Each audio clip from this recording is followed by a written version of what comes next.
How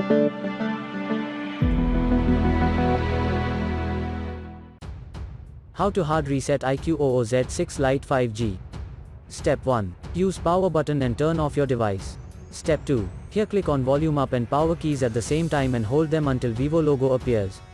Step 3. The fast boot mode is activated.